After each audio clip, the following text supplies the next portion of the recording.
So then Pharaoh spoke to Joseph, saying, "Your father and your brothers have come to you. The land of Egypt is before you. Have your father and brothers dwell in the best of the land." He gives them the best of the land. "Let them dwell in the land of Goshen. And if you know any competent men among them, then make them chief herdsmen over my livestock." Now Pharaoh was grateful to Joseph because Joseph saved the nation by preparing them for this famine. And so he tells Joseph his family can have the best land in all of Egypt because of the relationship with Joseph. Not because Joseph's family deserved the best land, but solely because of their relationship with Joseph. And God blesses us exceedingly and abundantly, not because we deserve his blessings, because we don't, but because of our relationship with his Son, Jesus Christ. And look at the end of verse 6 again. Joseph's brothers get a job offer from Pharaoh. They didn't even apply for this job.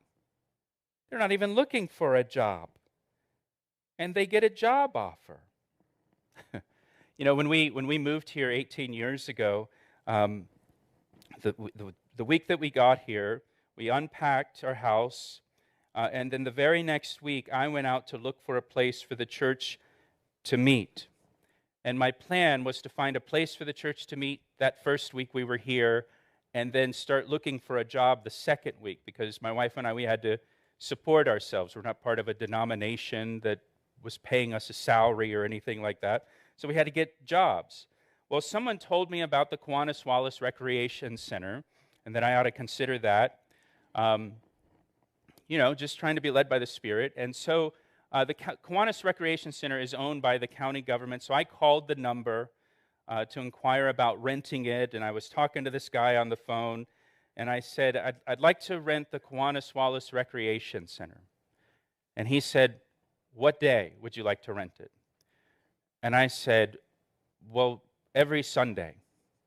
And he kind of laughed, and because normally it was rented for like a birthday party or a 50th wedding anniversary, like a one-time event.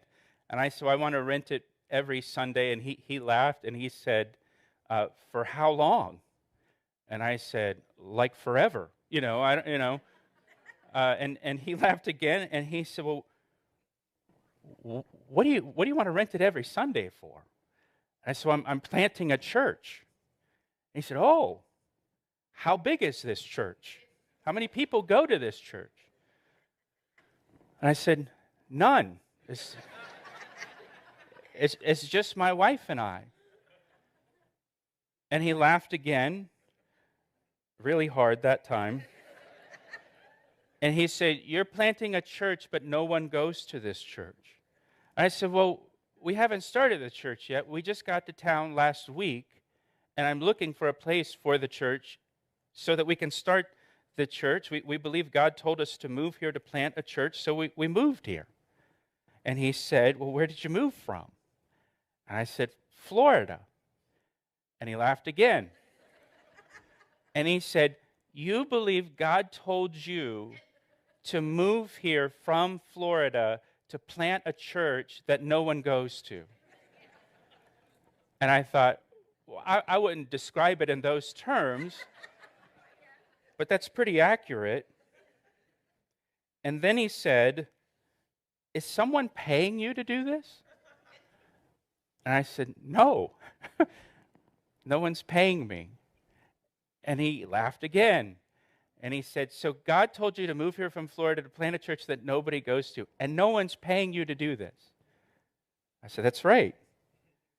And then he said, "What are you doing for a job?"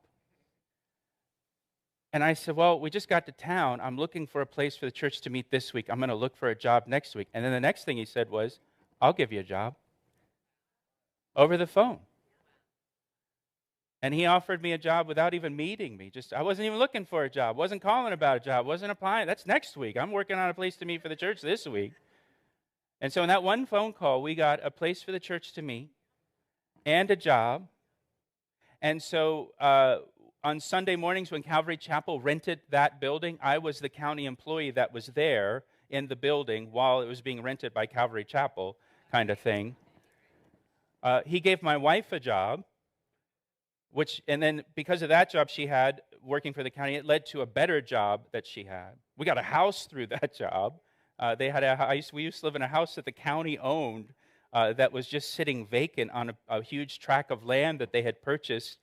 And my boss told me about, hey, the county owns some houses that just sit empty, and you can inquire about rent. So anyways, God just worked it all out for us. And here's Jacob's brothers. They become the chief herdsmen for Pharaoh's personal flock. And they weren't even looking for a job. That's a pretty sweet gig. Now look at verse 7.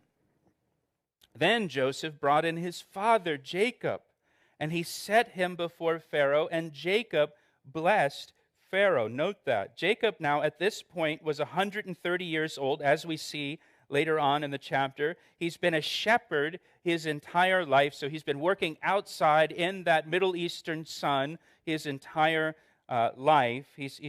I would guess he would look pretty worn, pretty rough. Remember in an earlier chapter in Genesis, Jacob wrestled with God, and God touched his hip, and so now Jacob walks with a limp. Later in Genesis, we see that he leans upon a staff to walk. So here comes Jacob, in before Pharaoh, the most powerful man in all of the world, and Jacob is old, and he's hunched over, and he's rough-looking and rugged and leathery, and he's leaning on a staff, limping into the throne and before the throne of Pharaoh. And you can imagine Pharaoh's, perfectly groomed, dressed in beautiful garments, wearing the mascara, as pharaohs did back then, and the whole thing, surrounded by servants, serving him food, fanning him, and everything. But it says Jacob blessed Pharaoh. And then down in verse 10, he blesses him again as he's leaving. Now, the reason this is important is because at that time, culturally, the greater person always blessed a lesser person. The lesser never blessed the greater. And from a human point of view, no one in the world is greater than Pharaoh. But from God's point of view, Jacob's the greater one. All hunched over, leathery, old, leaning on a staff. God's opinion, that's the greater one. That's the greater one. God doesn't see things the way that man sees them. Man looks on the outward appearances, but God looks upon the heart. And so Jacob blessed Pharaoh. Pharaoh, can I pray for you? That God blesses you, that God's blessings may be upon you. And Pharaoh maybe was caught off guard by this request, and Pharaoh received his blessing, and the greater blessed the lesser.